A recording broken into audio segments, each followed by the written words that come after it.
Tuhan kami Yesus Kristus, selamat malam Roh Kudus. Terima kasih karena pada malam hari ini Engkau masih memberikan kesempatan kepada kami Bapa bersama-sama Tuhan melalui pembacaan Alkitab ini Tuhan Yesus. Ampuni kami dari segala kesalahan kami Tuhan, baik yang kami sengaja Bapa maupun yang tidak kami sengaja.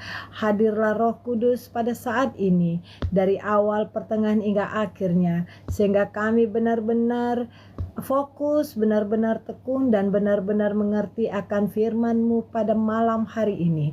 Dalam nama anak-Mu Tuhan kami Yesus Kristus, kami telah berdoa dan mengucap syukur. Haleluya Bapa, haleluya Tuhan kami Yesus Kristus, haleluya Roh Kudus, haleluya, amin. Oke guys, kita mulai pembacaan Alkitab ya.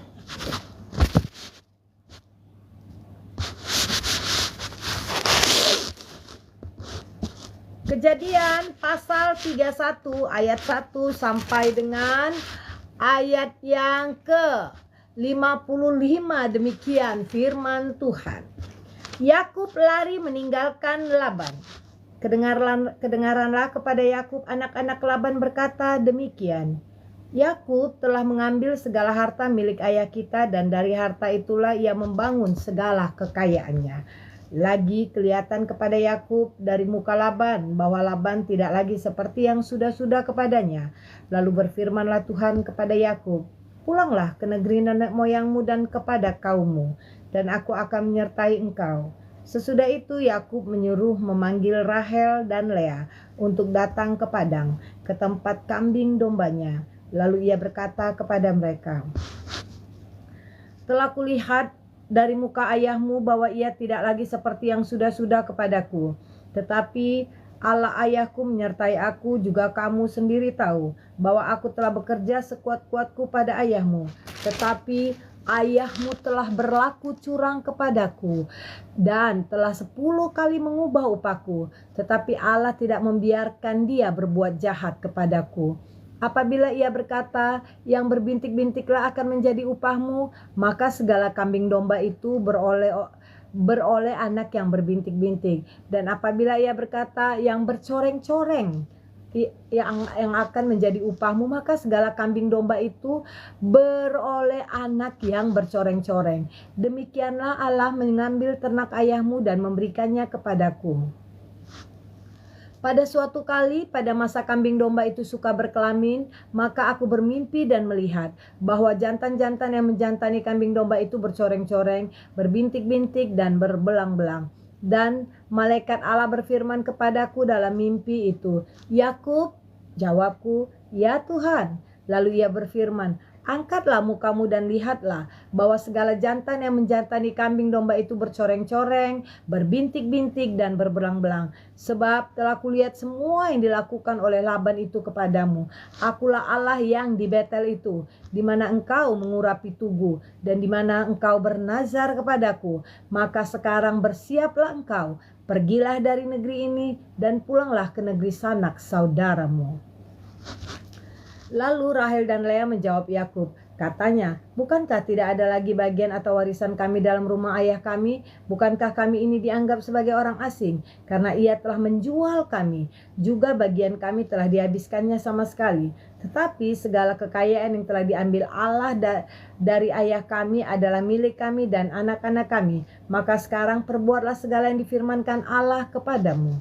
Lalu bersiaplah Yakub, dinaikkannya anak-anaknya dan istri-istrinya ke atas unta, digiringnya seluruh ternaknya dan segala apa yang telah diperolehnya, yakni ternak kepunyaannya yang telah diperolehnya di Padan Aram, dengan maksud pergi kepada Ishak ayahnya ke tanah Kanaan.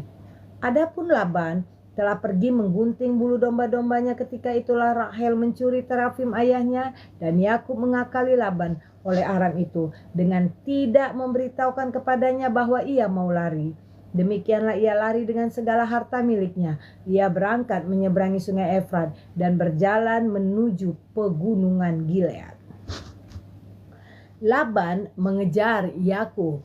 Ketika pada hari ketiga dikabarkan kepada Laban bahwa Yakub telah lari, dibawanyalah sanak saudaranya bersama-sama.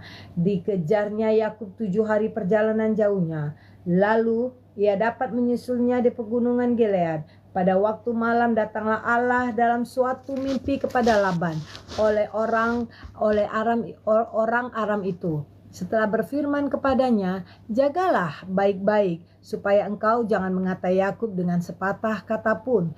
Ketika Laban sampai pada Yakub, Yakub telah memasang kemahnya di pegunungan, juga Laban dengan sanak saudaranya telah memasang kemahnya di pegunungan Gilead. Berkatalah Laban kepada Yakub, "Apakah yang kau perbuat ini? Maka engkau mengakali aku dan mengangkut anak-anakku perempuan sebagai orang tawanan. Mengapa engkau lari diam-diam dan mengakali aku? Mengapa engkau tidak memberitahu kepadaku supaya aku mengantarkan engkau dengan sukacita dan nyanyian dengan rebana dan kecapi? Lagi pula engkau tidak memberikan aku kesempatan untuk mencium cucu-cucuku, laki-laki dan anak-anakku perempuan. Memang bodoh perbuatanmu itu. Aku ini berkuasa untuk berbuat jahat kepadamu. Tetapi Allah ayahmu telah berfirman kepadaku tadi malam, jagalah baik-baik. Jangan engkau mengatai Yakub dengan sepatah kata pun. Maka sekarang, kalau memang engkau harus pergi semata-mata karena sangat rindu ke rumah ayahmu, mengapa engkau mencuri dewa-dewaku?" Lalu Yakub menjawab Laban, "Aku takut karena pikirku jangan-jangan engkau merampas anak-anakku itu daripadaku. Tetapi pada siapa engkau menemui dewa-dewamu itu, janganlah ia hidup lagi. Periksalah di depan saudara-saudara kita segala barang yang ada padaku dan ambillah barangmu." Sebab Yakub tidak tahu bahwa Rahel yang mencuri terafim itu. Lalu masuklah Laban ke dalam kemah Yakub dan ke dalam kemah Lea dan ke dalam kemah kedua budak perempuan itu. Tetapi terafim itu tidak ditemuinya. Setelah keluar dari kemah Lea, ia masuk ke dalam kemah Rahel. Tetapi Rahel telah mengambil terafim itu dan memasukkannya ke dalam pelana untanya dan duduk di atasnya. Laban menggeledah seluruh kemah itu, tetapi terafim itu tidak ditemuinya. Lalu kata Rahel kepada ayahnya, "Janganlah bapa marah karena aku tidak dapat bangun berdiri di depanmu, sebab aku sedang haid." Dan Laban mencari dengan teliti, tetapi ia tidak menemui terafim itu. Lalu hati Yakub panas dan ia bertengkar dengan Laban. Ia berkata kepada Laban, "Apakah kesalahanku? Apakah dosaku? Maka engkau memburu aku sehebat itu. Engkau telah menggeledah segala barangku. Sekarang apakah yang kau temui dari segala barang rumahmu? Letakkanlah di sini di depan saudara-saudaraku dan saudara-saudaramu, supaya mereka mengadili antara kita berdua. Selama 20 tahun ini aku bersama-sama dengan engkau. Domba dan kambing betinamu tidak pernah keguguran, dan jantan dari kambing dombamu tidak pernah kumakan. Yang diterkam oleh binatang buas tidak pernah kubawa kepadamu. Aku sendiri yang menggantinya. Yang dicuri orang, baik waktu siang, baik waktu malam, selalu engkau tuntut daripadaku. Aku dimakan panas hari, waktu siang, dan kedinginan waktu malam, dan mataku jauh daripada tertidur. Selama 20 tahun ini aku di rumahmu. Aku telah bekerja padamu 14 tahun lamanya untuk mendapat kedua anakmu, dan 6 tahun untuk mendapat ternakmu, dan engkau telah 10 kali mengubah upahku. Seandainya Allah ayahku, Allah Abraham yang disegani oleh Ishak tidak menyertai aku, tentulah engkau sekarang membiarkan aku pergi dengan tangan hampa. Tetapi kesengsaraanku dan jerih payahku telah diperhatikan Allah, dan ia telah menjatuhkan putusan tadi malam."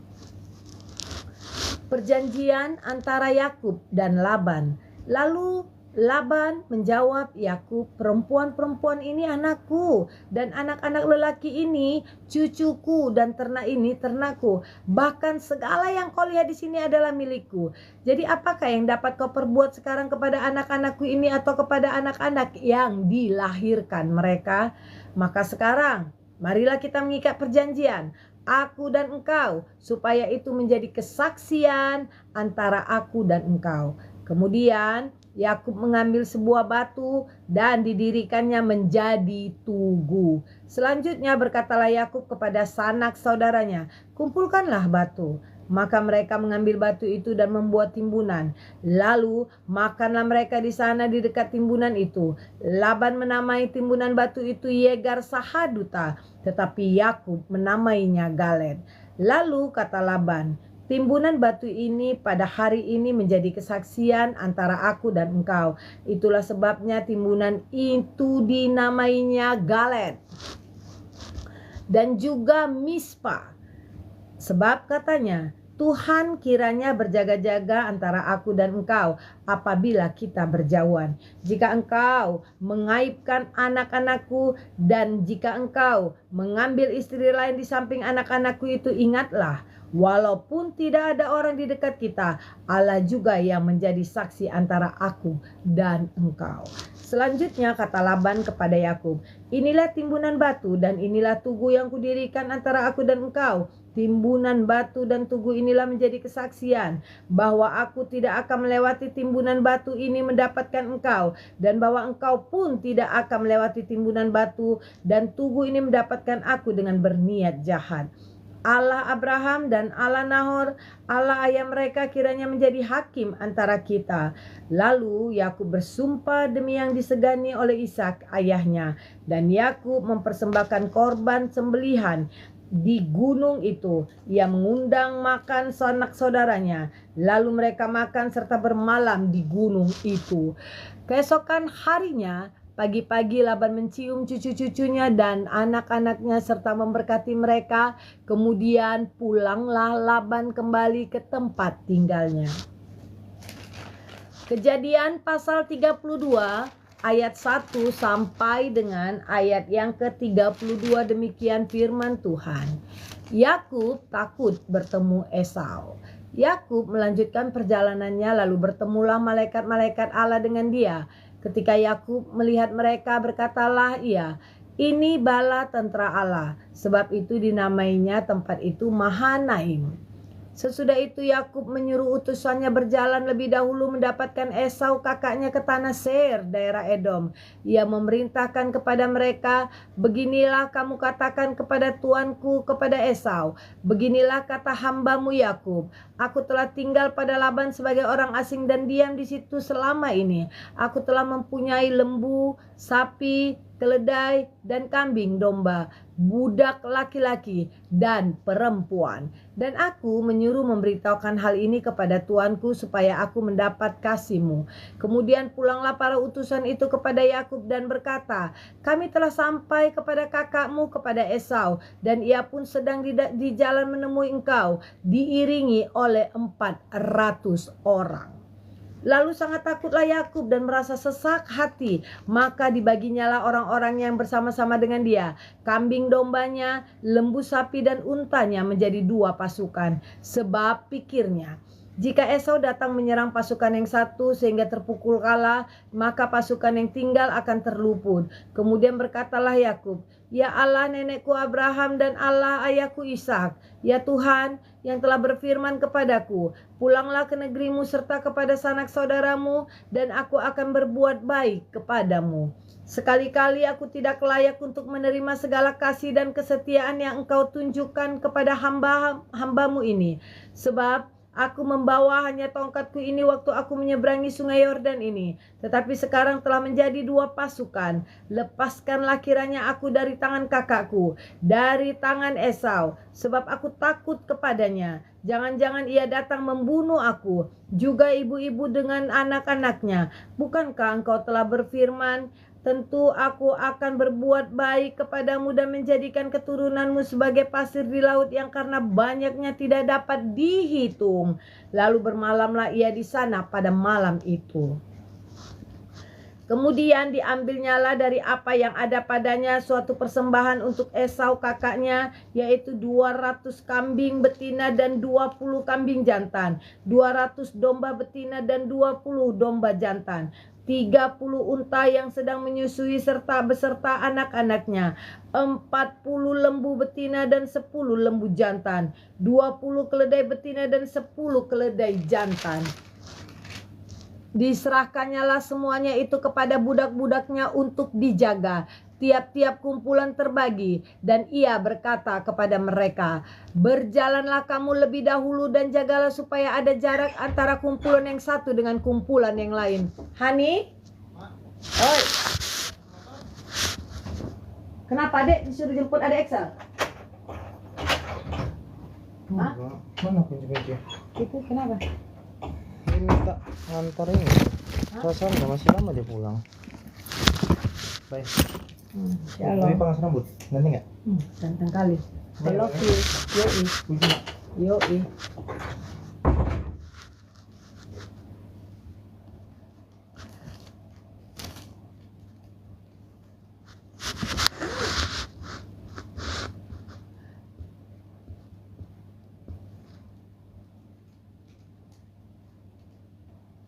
Ketika sesudah itu, di mana dia tadi? Oh, jawablah, dipertanyakanlah kepadamu tiap-tiap kumpulan tersendiri, dan ia berkata kepada mereka, berjalanlah kamu terlebih dahulu dan jagalah supaya ada jarak antara kumpulan yang satu dengan kumpulan yang lain. Diperintahkannyalah kepada yang paling di muka, apabila Esau kakakku bertemu dengan engkau dan bertanya kepadamu, siapakah tuanmu dan kemanakah engkau pergi, dan milik siapakah ternak yang di depanmu itu? Jawablah, milik hambamu Yakub. Inilah persembahan yang dikirim kepada tuanku Esau, dan Yakub sendiri pun ada di belakang kami. Begitulah diperintahkannya baik kepada yang kedua maupun yang kepada yang ketiga, dan kepada kalian orang yang berjalan sekalian, kepada orang yang berjalan mengiring kumpulan hewan itu, katanya, seperti perkataanku tadilah kamu katakan kepada Esau apabila kamu berjumpa dengan dia. Dan kamu harus mengatakan juga, hambamu Yakub sendiri ada di belakang kami. Sebab pikir Yakub, baiklah aku mendamaikan hatinya dengan persembahan yang diantarkan lebih dahulu. Kemudian barulah aku akan melihat mukanya. Mungkin ia akan menerima aku dengan baik. Jadi persembahan itu diantarkan lebih dahulu, tetapi ia sendiri bermalam pada malam itu di tempat perkemahannya. Pergumulan Yakub dengan Allah. Pada malam itu Yakub bangun dan ia membawa kedua istrinya, kedua budaknya perempuan dan ke-11 anaknya yang menyeberang di tempat penyeberangan Sungai Yabok. Sesudah ia menyeberangkan mereka, ia menyeberangkan juga segala miliknya. Lalu tinggallah Yakub seorang diri, dan seorang laki-laki bergulat dengan dia sampai fajar menyingsing. Ketika orang itu melihat bahwa ia tidak dapat mengalahkannya, ia memukul sendi pangkal paha Yakub, sehingga sendi pangkal paha itu terpelecok ketika ia bergulat dengan orang itu. Lalu kata orang itu, biarkanlah aku pergi karena fajar telah menyingsing. Sahut Yakub, aku tidak akan membiarkan engkau pergi jika engkau tidak memberkati aku. Bertanyalah orang itu kepadanya, siapakah namamu? Sahutnya, Yakub.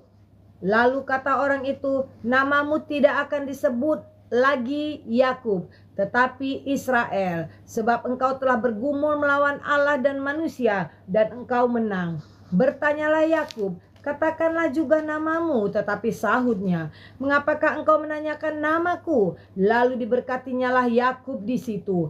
Yakub menamai tempat itu Peniel, sebab katanya, aku telah melihat Allah berhadapan muka, tetapi nyawaku tertolong. Lalu tampaklah kepadanya matahari terbit ketika ia telah melewati Peniel, dan Yakub pincang karena pangkal pahanya. Itulah sebabnya sampai sekarang orang Israel tidak memakan daging yang menutupi sendi pangkal paha, karena dia telah memukul sendi pangkal paha Yakub pada otot pangkal pahanya. Kejadian pasal 33 ayat 1 sampai dengan ayat 20, demikian firman Tuhan. Yakub berbaik kembali dengan Esau. Yakub pun melayangkan pandangnya, lalu dilihatnyalah Esau datang dengan diiringi oleh 400 orang.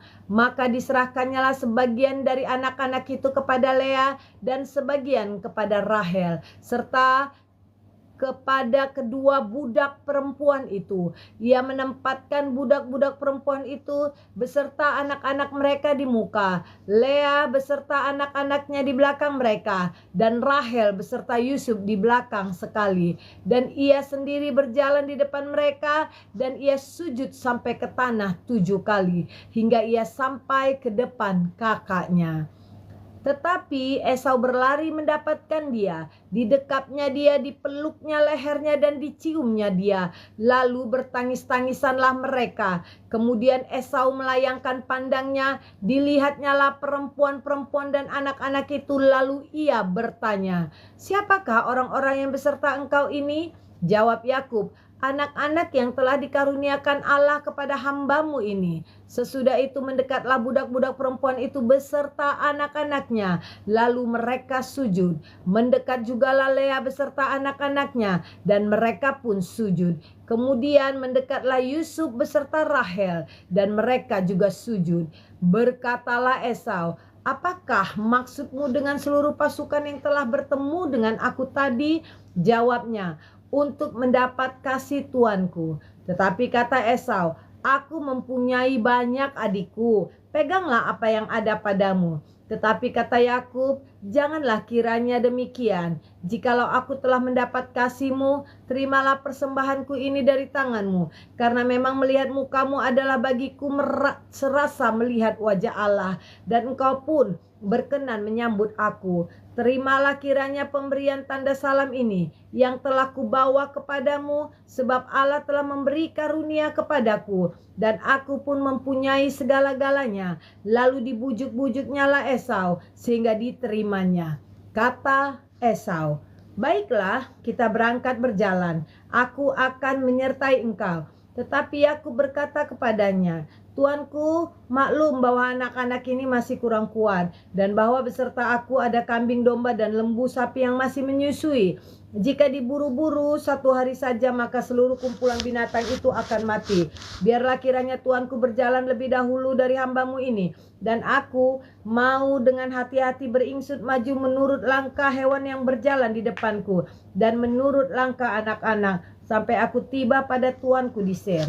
Lalu kata Esau, "Kalau begitu baiklah, kutinggalkan padamu beberapa orang dari pengiringku." Tetapi aku berkata, "Tidak usah demikian, biarlah aku mendapat kasih tuanku saja." Jadi pulanglah Esau pada hari itu berjalan ke Seir, tetapi Yakub berangkat ke Sukot, lalu mendirikan rumah dan untuk ternaknya dibuatnya gubuk-gubuk. Itulah sebabnya tempat itu dinamai Sukot. Dalam perjalanannya dari padang Aram sampailah Yakub dengan selamat di Sikem, di tanah Kanaan. Lalu ia berkemah di sebelah timur kota itu. Kemudian dibelinyalah dari anak-anak Hemor bapa Sikem sebidang tanah, tempat ia memasang kemahnya, dengan harga 100 kesita. Ia mendirikan mezbah di situ dan dinamainya itu, "Allah Israel ialah Allah." Kejadian pasal 34 ayat 1 sampai dengan ayat yang ke-31. Demikian firman Tuhan. Pada Dina dan Sikem. Pada suatu kali pergilah Dina, anak perempuan Lea yang dilahirkan bagi Yakub, mengunjungi perempuan-perempuan di negeri itu. Ketika itu terlihatlah ia oleh Sikem, anak Hemor, orang Hewi raja negeri itu. Lalu Dina itu dilarikannya dan diperkosanya. Tetapi terikatlah hatinya kepada Dina anak Yakub. Ia cinta kepada gadis itu, lalu menenangkan hati gadis itu. Sebab itu berkatalah Sikem kepada Hemor ayahnya, "Ambillah bagiku gadis ini untuk menjadi istriku." Kedengaranlah kepada Yakub bahwa Sikem mencemari Dina, tetapi anak-anaknya ada di padang menjaga ternaknya. Jadi Yakub mendiamkan soal itu sampai mereka pulang.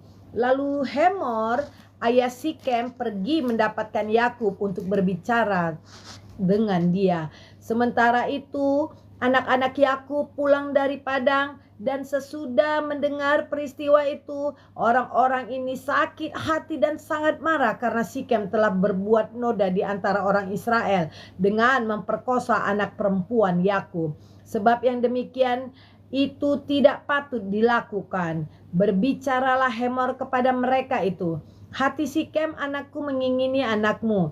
Kiranya kamu memberikan dia kepadanya menjadi istrinya, dan biarlah kita mengambil. Berikanlah gadis-gadis kamu kepada kami, dan ambillah gadis-gadis kami. Tinggallah pada kami. Negeri ini terbuka untuk kamu. Tinggallah di sini. Jalanilah negeri ini dengan bebas dan menetaplah di sini. Lalu Sikem berkata kepada ayah anak itu dan kepada kakak-kakaknya, biarlah kiranya aku mendapat kasihmu, aku akan memberikan kepadamu apa yang kamu minta. Walaupun kamu bebankan kepadaku uang jujuran dan uang mahar, seberapa banyak pun aku akan memberikan apa yang kamu minta. Tetapi berilah gadis itu kepadaku menjadi istriku. Lalu anak-anak Yakub menjawab Sikem dan Hemor ayahnya dengan tipu muslihat, karena Sikem telah mencemari Dina adik mereka itu. Berkatalah mereka kepada kedua orang itu, kami tidak dapat berbuat demikian, memberikan adik kami kepada seorang laki-laki yang tidak bersunat, sebab hal itu aib bagi kami. Hanyalah dengan syarat ini kami dapat menyetujui permintaanmu.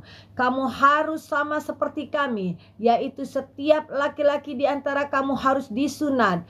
Barulah kami akan memberikan gadis-gadis kami kepada kamu dan mengambil gadis-gadis kamu. Maka kami akan tinggal padamu dan kita akan menjadi satu bangsa. Tetapi jika kamu tidak mendengarkan perkataan kami dan kamu tidak disunat, maka kami akan mengambil kembali anak itu, lalu pergi. Lalu Hemor dan Sikem anak Hemor menyetujui usul mereka, dan orang muda itu tidak bertangguh melakukannya, sebab ia suka kepada anak Yakub. Lagi pula ia seorang yang paling dihormati di antara seluruh kaum keluarganya. Lalu pergilah Hemor dan Sikem anaknya itu ke pintu gerbang kota mereka, dan mereka berbicara kepada penduduk kota itu, orang-orang itu mau hidup damai dengan kita. Biarlah mereka tinggal di negeri ini dan menjalaninya dengan bebas. Bukankah negeri ini cukup luas untuk mereka? Maka kita dapat mengambil gadis-gadis mereka menjadi istri kita, dan kita dapat memberikan gadis-gadis kita kepada mereka. Namun hanya dengan syarat ini orang-orang itu setuju tinggal bersama-sama dengan kita, sehingga kita menjadi satu bangsa, yaitu setiap laki-laki di antara kita harus disunat seperti mereka bersunat. Ternak mereka, harta benda mereka, dan segala hewan mereka, bukankah semuanya itu akan menjadi milik kita? Hanya biarlah kita menyetujui permintaan mereka, sehingga mereka tetap tinggal pada kita. Maka usul Hemor dan Sikem anaknya itu didengarkan oleh semua orang yang datang berkumpul di pintu gerbang kota itu. Lalu disunatlah setiap laki-laki, yakni setiap orang dewasa di kota itu. Pada hari ketiga, ketika mereka sedang menderita kesakitan, datanglah dua orang anak Yakub, yaitu Simeon dan Lewi, kakak-kakak Dina, setelah masing-masing mengambil pedangnya, menyerang kota itu dengan tidak takut-takut serta membunuh setiap laki-laki. Juga Hemor dan Sikem anaknya dibunuh mereka dengan mata pedang, dan mereka mengambil Dina dari rumah Sikem lalu pergi. Kemudian datanglah anak-anak Yakub merampasi orang-orang yang terbunuh itu, lalu menjarah kota itu, karena adik mereka telah dicemari. Kambing dombanya dan lembu sapinya, keledainya dan segala yang di dalam dan di luar kota itu dibawa mereka, segala kekayaannya. Semua anaknya dan perempuannya ditawan dan dijarah mereka, juga seluruhnya yang ada di rumah-rumah. Lalu berkata kepada Simeon dan Lewi, kamu telah mencelakakan aku dengan membusukkan namaku kepada penduduk negeri ini, kepada orang Kanaan dan orang Feris. Padahal kita hanya sedikit jumlahnya. Apabila mereka bersekutu melawan kita, tentulah mereka akan memukul kita kalah dan kita akan dipunahkan, aku beserta seisi rumahku. Tetapi jawab mereka, mengapa adik kita diperlakukannya sebagai seorang perempuan sundal? Kejadian pasal 35 ayat 1 sampai dengan ayat 29, demikian firman Tuhan. Yakub di Betel untuk kedua kalinya. Allah berfirman kepada Yakub, "Bersiaplah, pergilah ke Betel, tinggallah di situ dan buatlah di situ mezbah bagi Allah yang telah menampakkan diri kepadamu ketika engkau lari dari Esau kakakmu." Lalu berkatalah Yakub kepada seisi rumahnya dan kepada semua orang yang bersama-sama dengan dia, "Jauhkanlah dewa-dewa asing yang ada di tengah-tengah kamu. Tahirkanlah dirimu dan tukarlah pakaianmu. Marilah kita bersiap dan pergi ke Betel. Aku akan membuat mezbah di situ bagi Allah yang telah menjawab aku pada masa kesesakanku dan yang telah menyertai aku di jalan yang kutempuh."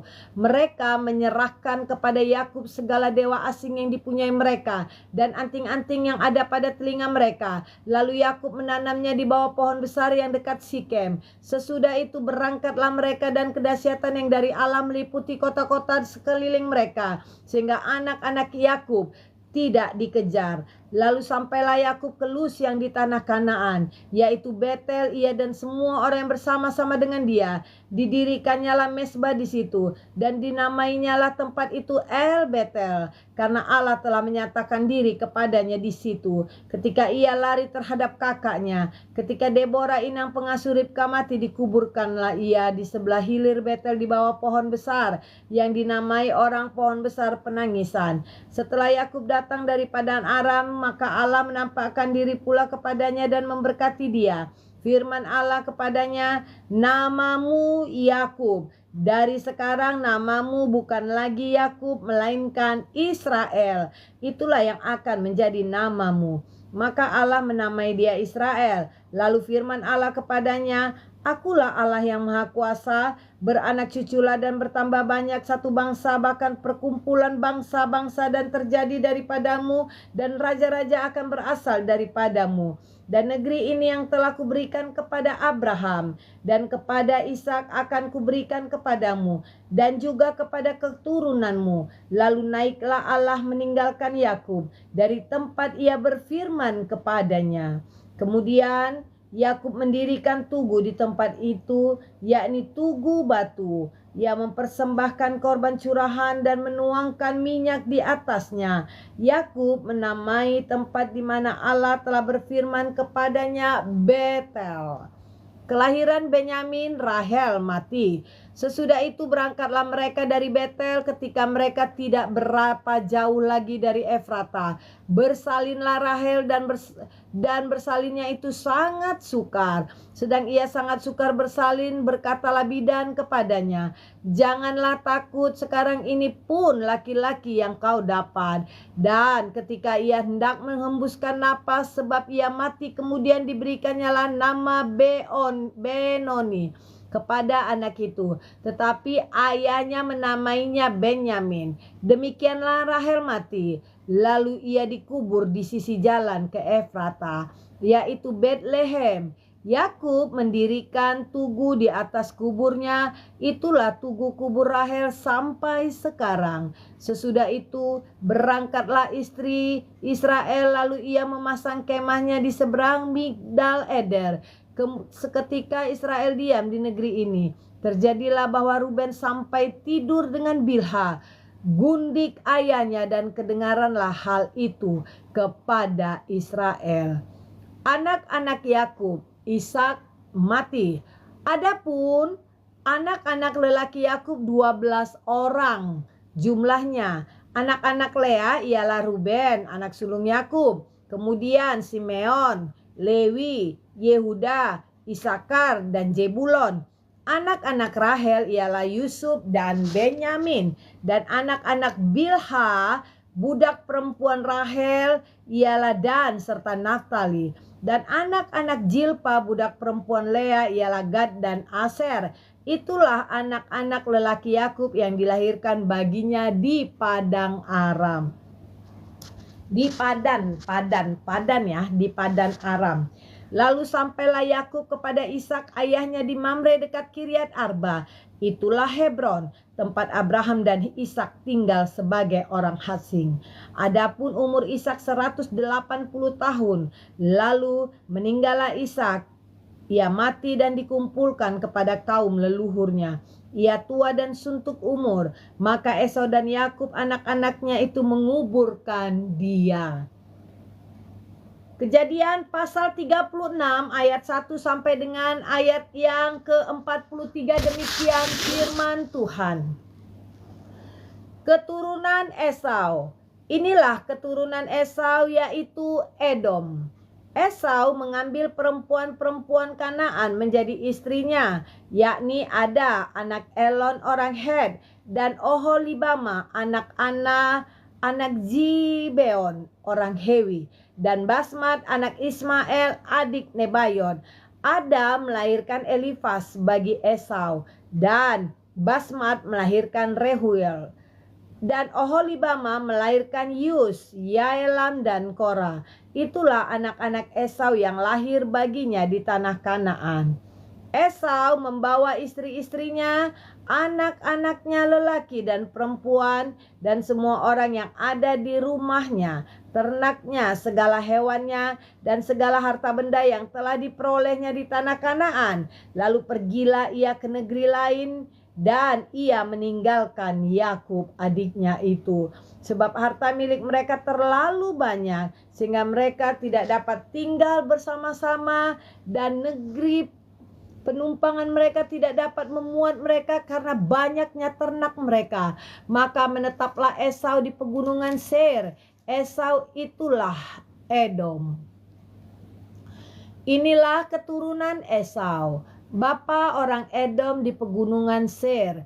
Nama anak-anaknya ialah Elifas, anak Ada istri Esau, Rehuel, anak Basmat istri Esau. Anak-anak Elifas ialah Teman, Omar, Jefo, Gaetam, dan Kenas. Timna adalah gundik Elifas, anak Esau.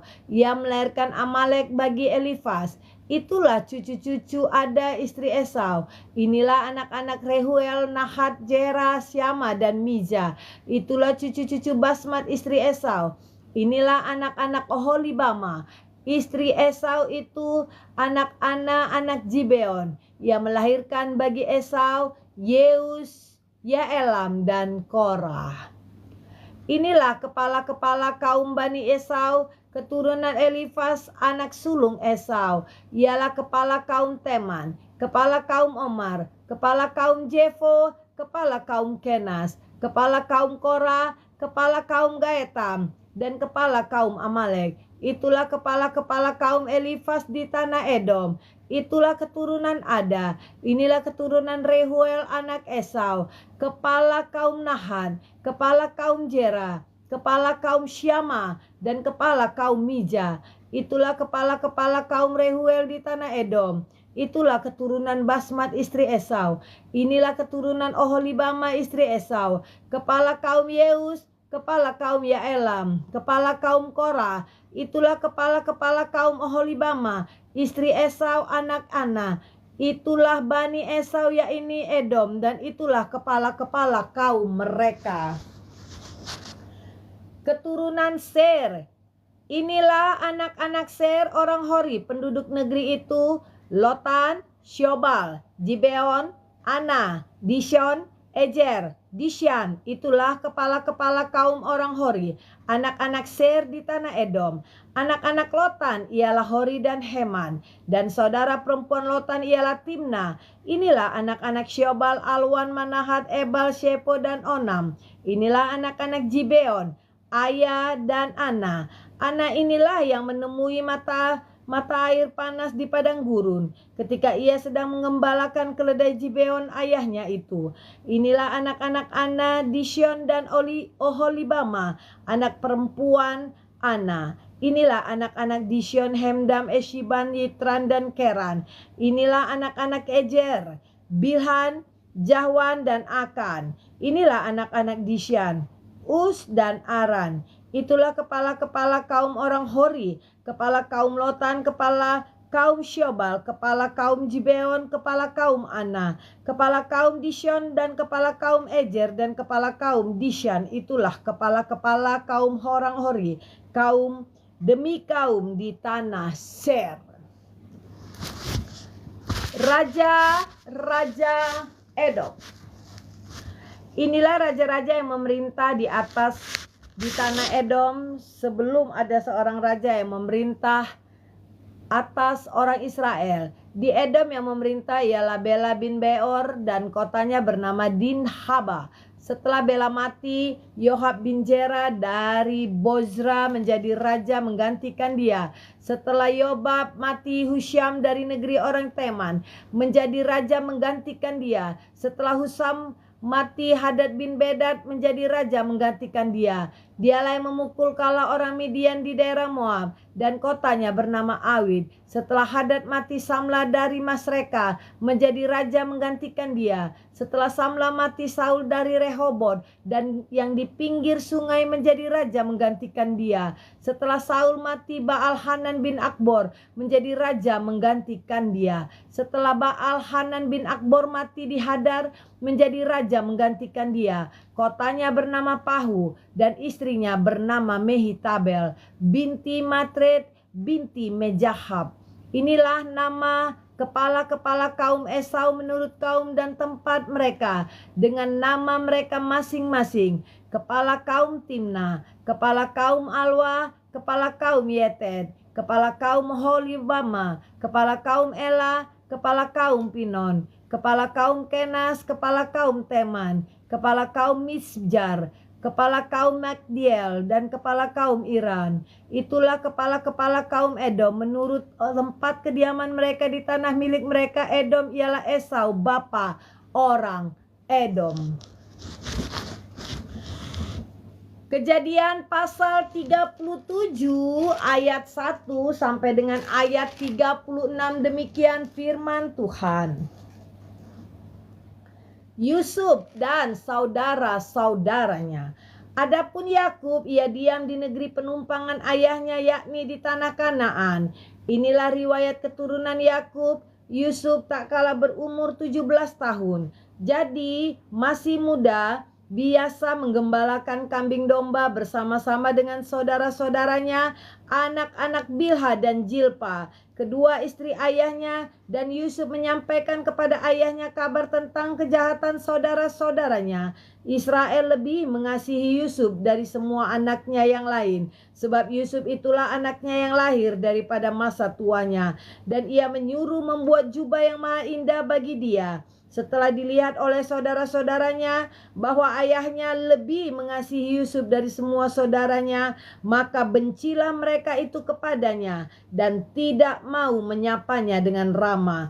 Pada suatu kali bermimpilah Yusuf lagi, lalu mimpinya itu diceritakannya kepada saudara-saudaranya. Sebab itu mereka lebih benci lagi kepadanya, karena katanya kepada mereka, "Coba dengarkan mimpi yang kumimpikan ini.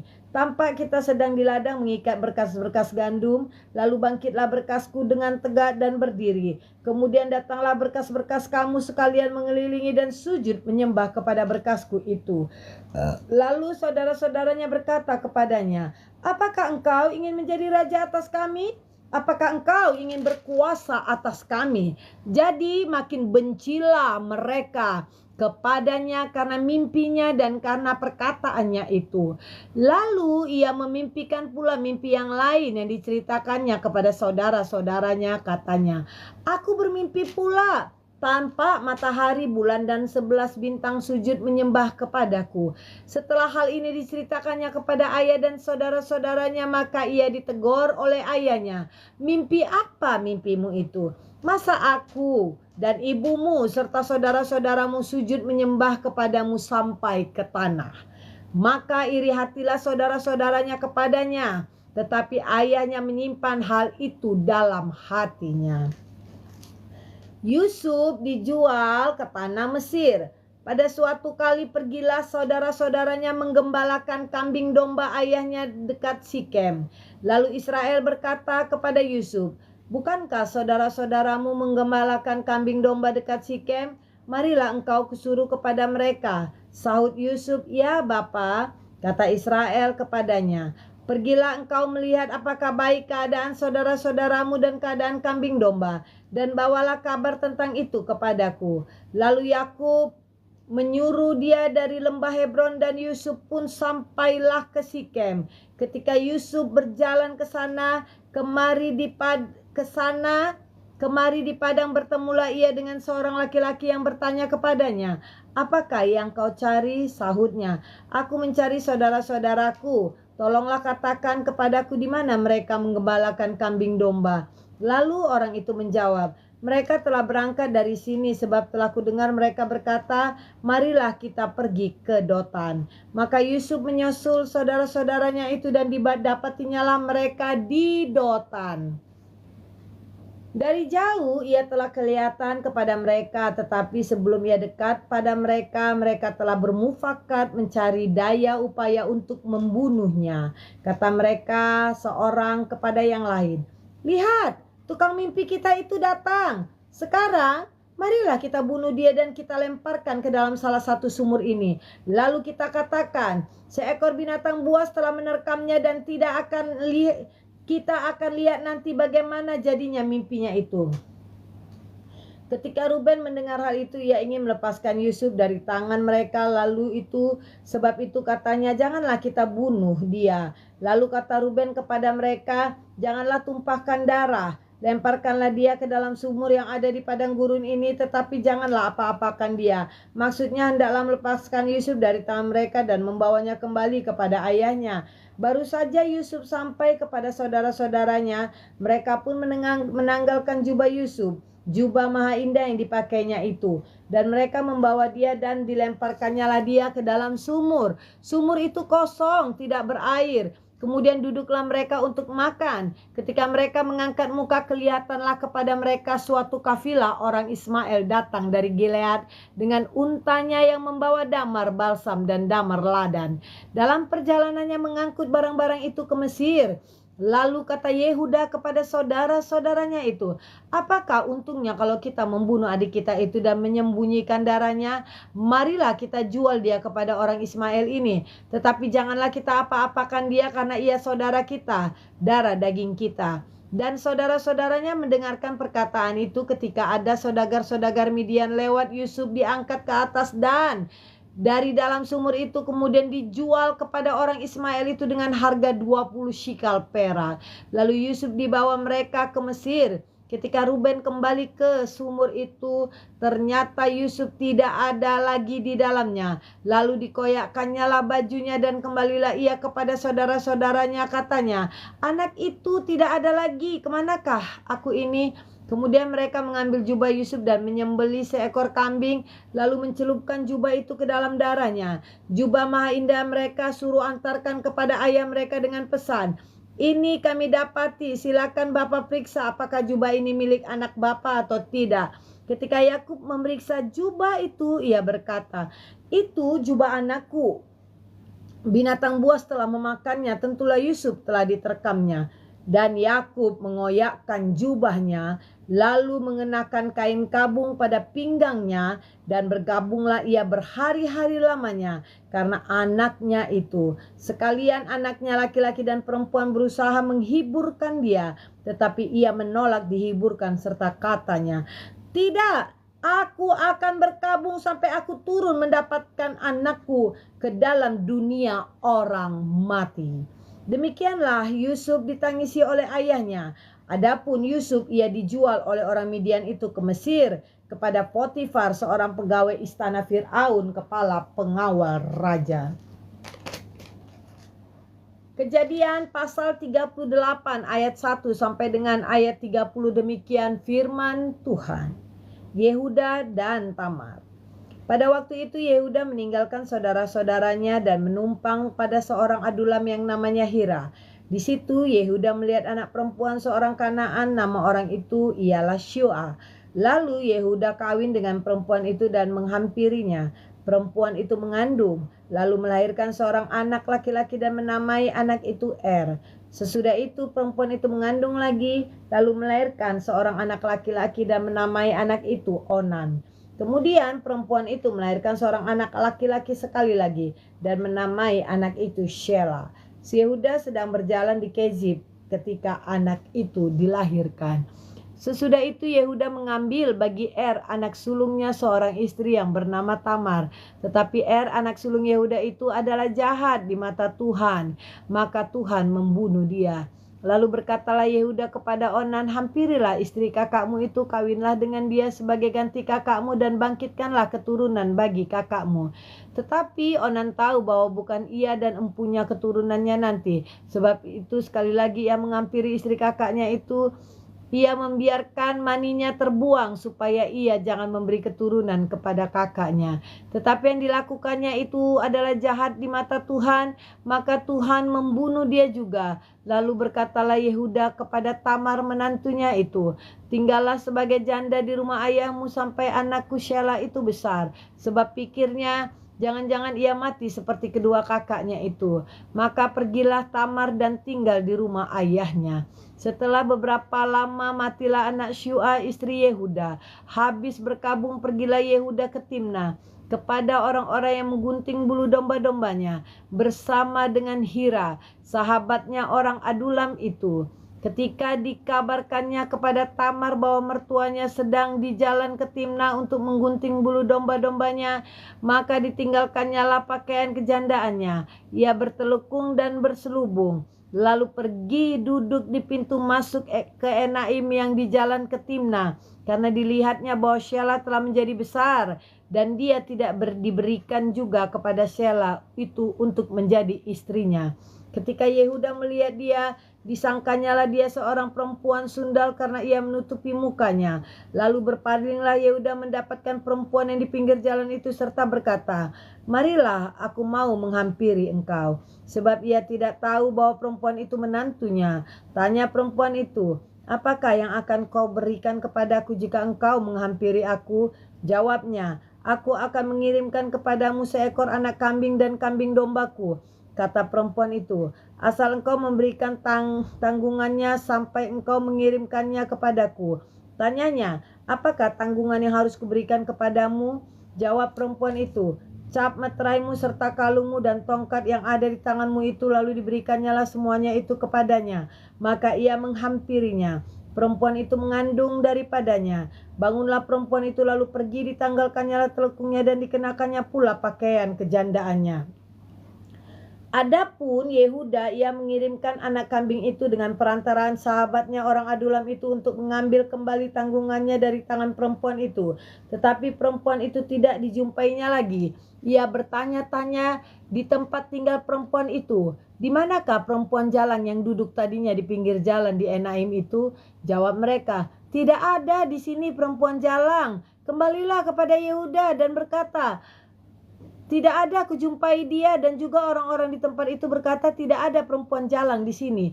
Lalu berkatalah Yehuda, biarkanlah barang-barang itu dipegangnya supaya kita jangan menjadi buah olok-olok orang.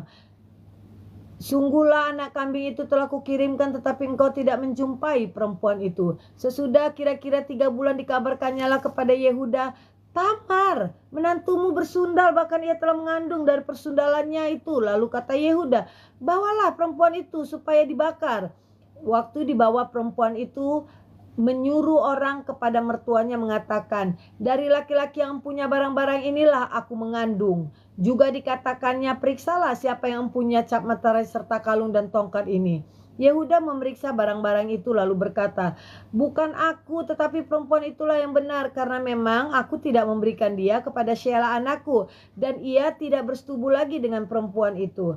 Pada waktu perempuan itu hendak bersalin, nyatalah ada anak kembar dalam kandungannya.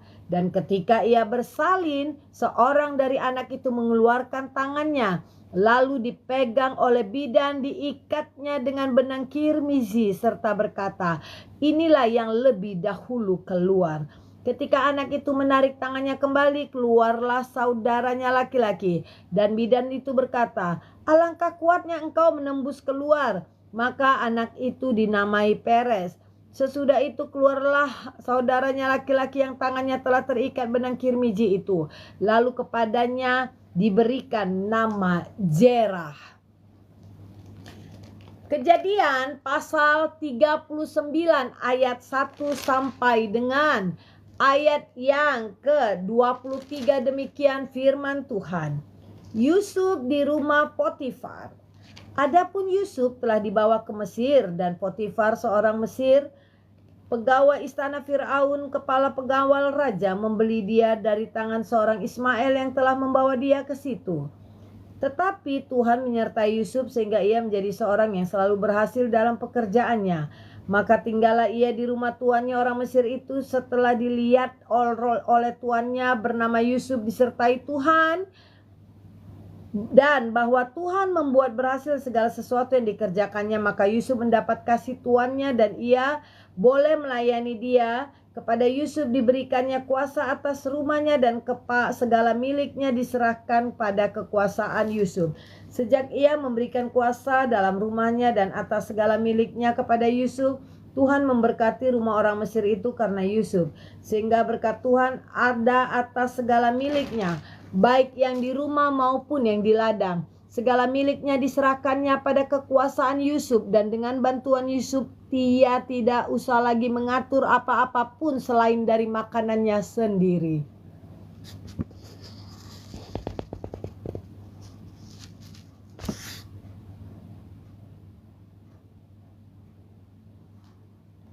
Adapun Yusuf itu manis sikapnya dan elok parasnya. Selang beberapa waktu istri tuannya memandang Yusuf dengan birahi, lalu katanya, "Marilah tidur dengan aku." Tetapi Yusuf menolak dan berkata kepada istri tuannya itu, "Dengan bantuanku, tuanku itu tidak lagi mengatur apa yang ada di rumah ini, dan ia telah menyerahkan segala miliknya pada kekuasaannya.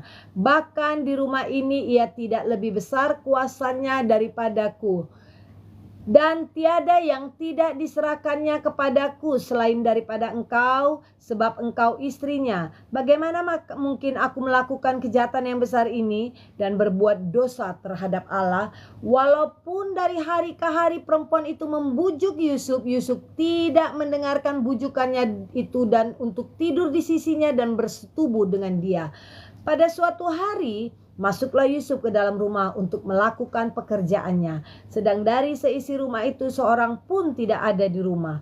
Lalu perempuan itu memegang baju Yusuf sambil berkata, "Marilah tidur denganku." Tetapi Yusuf meninggalkan bajunya di tangan perempuan itu dan lari keluar. Ketika dilihat perempuan itu bahwa Yusuf meninggalkan bajunya dan tangannya dan telah lari keluar, dipanggilnyalah seisi rumah itu, lalu katanya kepada mereka, "Lihat, dibawanya kemari seorang Ibrani supaya orang itu dapat mempermainkan kita. Orang ini mendekati aku untuk tidur dengan aku. Tetapi aku berteriak-teriak dengan suara keras, dan ketika didengarnya bahwa aku berteriak sekeras-kerasnya, ditinggalkannyalah bajunya kepadaku, lalu ia lari keluar." Juga ditaruhnya baju Yusuf itu di sisinya sampai tuan rumah pulang. Perkataan itu jugalah yang diceritakan perempuan itu kepada Potifar, katanya, "Hamba orang Ibrani yang kau bawa kemari itu datang kepadaku untuk mempermainkan aku. Tetapi ketika aku berteriak sekeras-keras, ditinggalkannyalah bajunya padaku, lalu ia lari keluar." Baru saja didengarnya tuannya perkataan diceritakan istrinya kepadanya, begitulah aku diperlakukan oleh hambamu itu, maka bangkitlah amarahnya. Lalu Yusuf ditangkap oleh tuannya dan dimasukkan ke dalam penjara, tempat tahanan-tahanan raja dikurung. Demikianlah Yusuf dipenjarakan di sana. Tetapi Tuhan menyertai Yusuf dan melimpahkan kasih setianya kepadanya, dan membuat Yusuf kesayangan bagi kepala penjara itu. Sebab itu kepala penjara itu mempercayakan semua tahanan dalam penjara itu kepada Yusuf, dan segala pekerjaan yang harus dilakukan di situ dialah yang mengurusnya. Dan kepala penjara tidak mencampuri segala apa yang dipercayakan kepada Yusuf, karena Tuhan menyertai dia, dan apa yang dikerjakannya dibuat Tuhan berhasil. Kejadian pasal 40 ayat 1 sampai dengan ayat 22. Ini pasal terakhir ya kita baca malam ini ya. Demikian firman Tuhan. Mimpi juru minuman dan juru roti. Sesudah semuanya itu terjadi, bahwa juru minuman Raja Mesir dan juru rotinya membuat kesalahan terhadap tuannya, Raja Mesir itu, maka murkalah Firaun kepada kedua pegawai istananya, kepala juru minuman dan kepala juru roti itu. Ia menahan mereka dalam rumah kepala pengawal raja dalam penjara tempat Yusuf dikurung. Kepala pengawal raja menempatkan Yusuf bersama-sama dengan mereka untuk melayani mereka. Demikianlah mereka ditahan beberapa waktu lamanya. Pada suatu kali bermimpilah mereka keduanya, baik juru minuman maupun juru roti Raja Mesir yang ditahan dalam penjara itu. Masing-masing ada mimpinya pada satu malam juga, dan mimpi masing-masing itu ada artinya sendiri. Ketika pada waktu pagi Yusuf datang kepada mereka, segera dilihatnya bahwa mereka bersusah hati. Lalu ia bertanya kepada pegawai-pegawai istana Fir'aun yang ditahan bersama-sama dengan dia dalam rumah tuannya itu, "Mengapakah hari ini mukamu semuram itu?" Jawab mereka kepadanya, "Kami bermimpi, tetapi tidak ada orang yang dapat mengartikannya." Lalu kata Yusuf kepada mereka, "Bukankah Allah yang menerangkan arti mimpi? Ceritakanlah kiranya mimpimu itu kepadaku." Kemudian juru minuman itu menceritakan mimpinya kepada Yusuf. Katanya, "Dalam mimpiku itu tampak ada pohon anggur di depanku. Pohon anggur itu ada 3 carangnya. Dan baru saja pohon itu bertunas, bunganya sudah keluar dan tanda-tandanya penuh buah anggur yang ranum. Dan di tanganku ada piala Fir'aun. Buah anggur itu kuambil lalu kuperas ke dalam piala Fir'aun. Kemudian kusampaikan piala itu ke tangan Fir'aun." Kata Yusuf kepadanya, "Beginilah arti mimpi itu. Ketiga carang itu ialah 3 hari. Dalam 3 hari ini Fir'aun akan meninggikan engkau dan mengembalikan engkau ke dalam pangkatmu yang dahulu. Dan engkau akan menyampaikan piala ke tangan Fir'aun seperti Dedi." Masuklah. Gak apa-apa, masuk aja.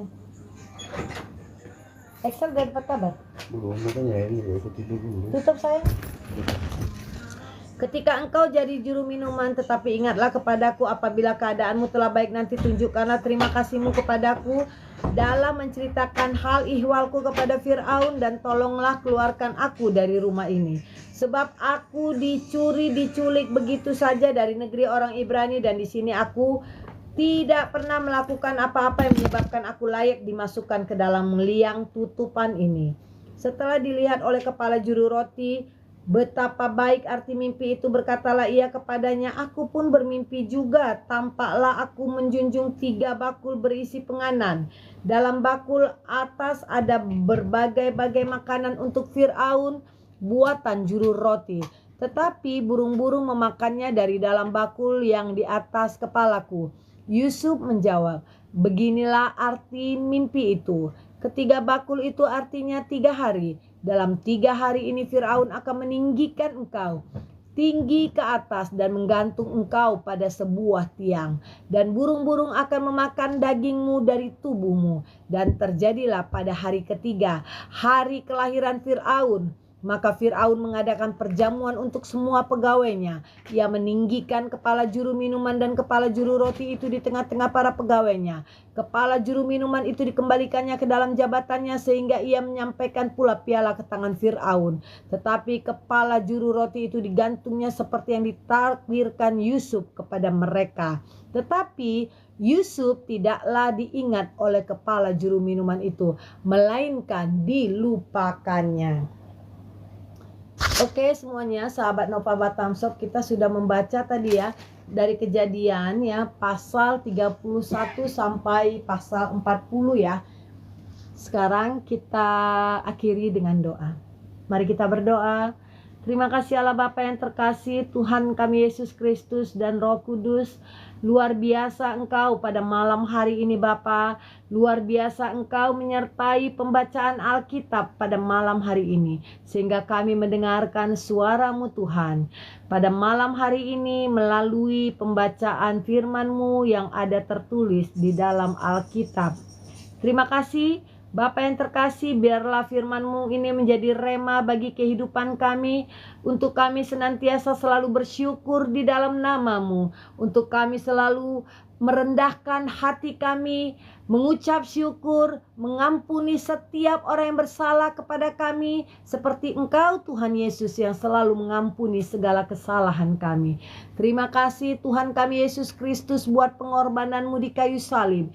Darah-Mu Tuhan dan bilur-bilur-Mu yang telah menyembuhkan dan menyucikan kami dari segala sakit, penyakit, dan kutuk dosa. Salib-Mu Tuhan Yesus yang telah menyelamatkan kehidupan kami. Terima kasih Bapa, kami perkatakan pada malam hari ini bahwasanya kami adalah umat pilihan-Mu Tuhan yang menjadi cermin bagi setiap orang, hingga melalui kehidupan kami Tuhan semakin banyak orang yang bersuka cita di dalam nama-Mu, semakin banyak orang yang memuji dan mempermuliakan nama-Mu, dan semakin banyak orang yang bersorak-sorai menyembah Engkau Tuhan. Terima kasih Bapa, pada saat hari ini Tuhan, Engkau yang memberkati setiap kehidupan kami, kehidupan anak-anak kami. Engkau jadikan anak-anak kami menjadi berhasil pada malam hari ini Tuhan. Engkau jaga dan Engkau tutup bungkus anak-anak kami Bapa. Dimanapun anak-anak kami berada Tuhan, Engkau yang selalu menuntunnya sebagai tiang awan di siang hari dan tiang api di malam hari. Engkau juga Bapa yang selalu menjadikan anak-anak kami selalu sehat, selalu bahagia, selalu selamat, dan selalu bersuka cita di dalam nama-Mu. Engkau juga yang menjadikan anak-anak kami menjadi berhasil pada malam hari ini. Apapun yang dilakukan anak-anak kami dapat menjadi berhasil dengan sempurna dan menyenangkan hati-Mu. Engkau yang memilih anak kami Alexander Ezra Raja Dharma Tuhan menjadi pemenang pada malam hari ini Tuhan. Mujizat-Mu terjadi pada anakku Alexander Ezra Raja Dharma. Jadilah kehendak-Mu Bapa kepada kami pribadi lepas pribadi. Dalam nama anak-Mu Tuhan kami Yesus Kristus, kami telah berdoa dan mengucap syukur. Haleluya Bapa, haleluya Tuhan kami Yesus Kristus, haleluya Roh Kudus, haleluya. Amin. Terima kasih, bye-bye semuanya. Sehat selalu, Tuhan Yesus memberkati. Shalom.